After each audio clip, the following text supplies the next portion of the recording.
m'a demandé de faire un exposé introductif, une keynote sur le MaaS. Le MaaS, c'est devenu en moins de 2 ans le nouveau Graal de la mobilité. Le MaaS, comme vous le savez, c'est l'acronyme de Mobility as a Service, et je vous propose tout de suite de passer de l'anglais ou du franglais au français, parce qu'on peut très bien traduire MaaS par mobilité comme service et l'acronyme MaaS par l'acronyme MCS, qui veut dire exactement la même chose.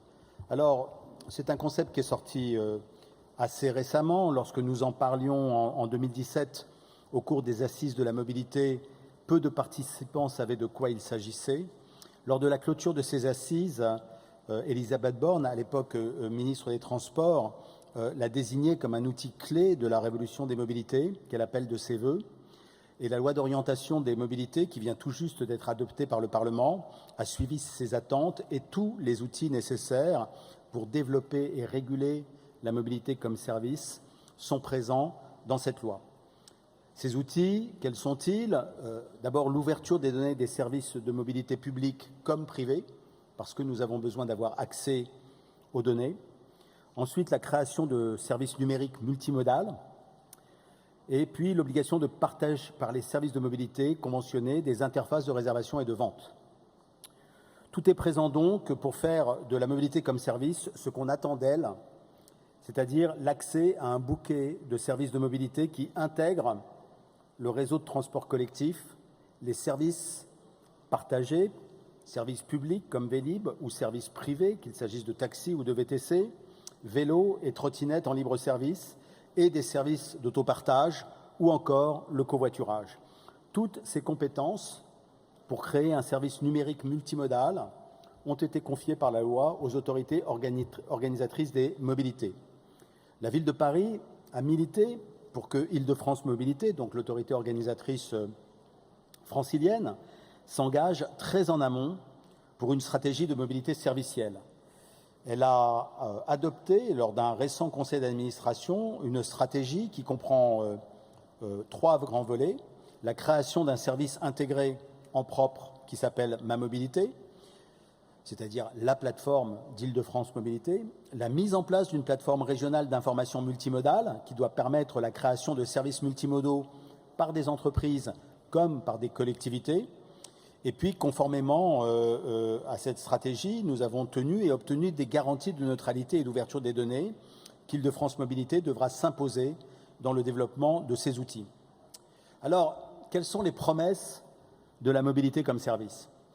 Il y en a au moins 5 principales. Réduire la congestion et les pollutions associées, faciliter l'intermodalité, mettre fin à la procession de la voiture individuelle, compléter les transports en commun et rendre accessibles à tous les innovations dans les mobilités. J'aimerais revenir sur chacune de ces promesses. Rapidement, c'est une promesse. On dit que la mobilité comme service permettra de réduire la congestion et les pollutions associées. Alors, est-ce que c'est vrai ? Une étude du Center for Regulation of Europe, dont les auteurs sont d'éminents spécialistes des transports, Yves Crozet, Georgina Santon et Jean Koldefy, confirme ce potentiel. Mais les auteurs ajoutent aussi que développer un service numérique multimodal ne suffira pas à atteindre ces objectifs et ils listent plusieurs conditions, à commencer par une politique globale de soutien à la marche, au vélo, au transport collectif et aux mobilités partagées, des actions que la Ville de Paris a menées avec vigueur au cours de cette mandature. Je crois que vous vous en êtes tous aperçus. Les auteurs ajoutent une autre recommandation indispensable au succès de la mobilité comme service. Il faut des actions qui limitent l'usage de la voiture. Une politique aujourd'hui revendiquée par la Ville de Paris, car elle est nécessaire au développement des mobilités douces que la mobilité comme service pourra accompagner. Deuxième promesse, la mobilité comme service facilitera l'intermodalité. Alors effectivement, l'information voyageur, les abonnements intégrés peuvent faciliter le passage d'un mode à l'autre. Mais ce ne sera certainement pas suffisant si l'aménagement prévoit cette intermodalité, si l'aménagement ne prévoit pas cette intermodalité, notamment à travers des parcs relais et des hubs de mobilité. Il ne suffit pas d'avoir une mobilité numérique, une mobilité sur la tablette. Il faut que cette mobilité puisse s'incarner dans des espaces aménagés et notamment ces fameux hubs de mobilité ou ces parkings relais où l'on peut laisser son véhicule individuel pour passer à l'intermodalité. Il y a un an, nous annoncions, la ville a annoncé, la région a annoncé la création de plusieurs parcs relais. En quelques semaines, Paris a ouvert 1200 places dans 10 parkings intramuros. La région a annoncé 80 parcs relais sur toute l'Île-de-France. 50 sont aujourd'hui ouverts, essentiellement dans la Grande Couronne, et le premier parc relais à l'intérieur de l'A86 a été inauguré fin octobre à Bobigny. C'est pourtant là, à l'intérieur de l'espace dessiné par l'A86, que se joue la réussite ou l'échec de ces parcs relais. Bien sûr, le Grand Paris Express doit permettre l'ouverture de nombreuses gares multimodales dans toute la petite couronne, mais nous ne pouvons pas attendre l'ouverture de ces lignes. Il faut que la région accélère l'ouverture de parcs relais sur toutes les stations de RER, de métro et de tramway à l'intérieur de l'A86. À Paris, nous souhaitons aussi que la mobilité comme service permette d'accéder au stationnement vélo sécurisé ainsi qu'aux parkings partagés qui se développent notamment dans les parkings des immeubles des logements sociaux. Dans le programme Data City Paris, Paris Habitat, donc l'un des bailleurs sociaux de la ville, a pu tester avec succès une offre de parcs relais, ce qui permet d'envisager un déploiement massif dans Paris et en dehors de Paris grâce à l'important parc de parking sous-utilisé aujourd'hui disponible. Troisième promesse, la mobilité comme service mettra fin à la possession de la voiture individuelle. C'est certainement la promesse la plus extraordinaire de la mobilité comme service et également celle qui semble la plus inaccessible. Alors aujourd'hui, la voiture individuelle, c'est le véritable couteau suisse pour les déplacements individuels parce que c'est elle qui permet de tout faire, de faire ses courses, de transporter les enfants à l'école, de faire les trajets du quotidien, domicile-travail, comme de partir en vacances. Est-ce qu'il est possible de remplacer tous ces services que rend la voiture individuelle par une application qui remplirait les mêmes fonctions? Il faut pour cela intégrer un maximum de services à la plateforme, dont la location de véhicules. Très souvent, quand vous discutez avec des possesseurs de véhicules individuels qui habitent pas trop loin d'une gare de RER ou de Transilien, ils justifient la possession d'un véhicule individuel par les vacances. Et effectivement, les vacances, le sujet des vacances doit se traiter avec la location longue durée et non pas la location courte durée que nous connaissons dans la ville de Paris. Mais le sujet, c'est aussi de rendre ce service plus attractif que la possession d'un véhicule individuel. Et pour le rendre plus attractif, il faut que les gens comparent les coûts réels que représente la solution du service de mobilité par rapport à la solution du véhicule individuel. Il y a un obstacle majeur à cela, et cet obstacle, il est assez étonnant, c'est que aujourd'hui, un véhicule individuel coûte en moyenne à un possesseur en Île-de-France environ 500 € par mois. Mais ce même possesseur a une perception du coût qui est largement inférieure. Il croit que ça lui coûte 240 € par mois, soit 8 € par jour. C'est sans doute l'un des rares domaines où les gens ont l'impression de dépenser moins que ce qu'ils dépensent en réalité. Et pour que la mobilité comme service réussisse, il faut changer absolument cela. Il faut changer cette perception.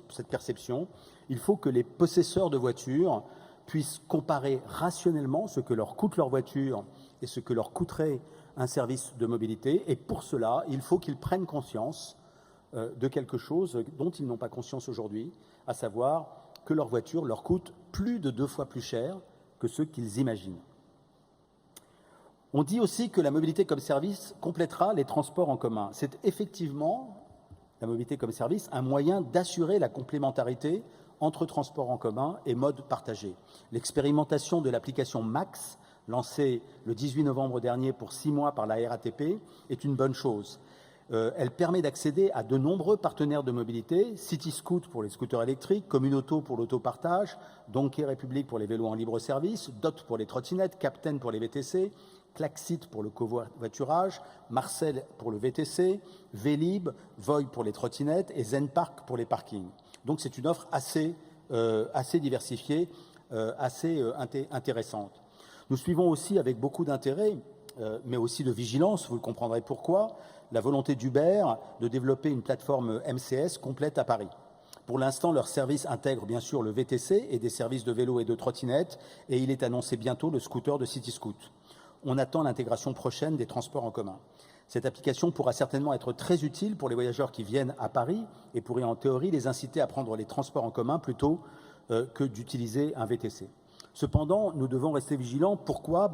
Tout simplement parce que toutes les études qui ont pu être faites, notamment aux États-Unis, et je pense à une étude qui a fait pas mal de bruit sur New York, montrent qu'Uber, comme d'autres plateformes de ride-hailing, favorise aujourd'hui la concurrence avec les transports en commun. Il faudra donc imposer une régulation au VTC, donc à Uber, comme nous le faisons déjà avec Jump, à travers les chartes que nous avons signées avec eux. C'est là toute l'ambiguïté ou la difficulté de ces plateformes qui ne doivent pas affaiblir les transports en commun et substituer du transport individuel encombrant à du transport collectif. La substitution du vélo au métro, oui. La substitution du VTC au métro ou au bus, certainement pas. Nous souhaitons en particulier soutenir l'interopérabilité des interfaces de ces applications par opposition au walled garden, aux jardins fermés dans lesquels voudraient nous enfermer les plateformes mondiales. Une plateforme de plateforme qui garantit la transparence et l'interopérabilité, voilà ce que les villes doivent défendre. On dit enfin que la mobilité comme service rendra accessible à tous les innovations dans les mobilités.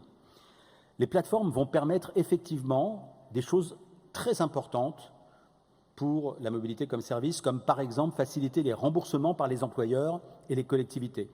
Aujourd'hui, par exemple, vous savez que la ville de Paris a proposé la gratuité pour les enfants parisiens de l'accès au transport en commun. Cette gratuité, nous la finançons et Île-de-France Mobilité impose que les usagers achètent leur pass Navigo et qu'ils remplissent des formulaires pour se faire rembourser.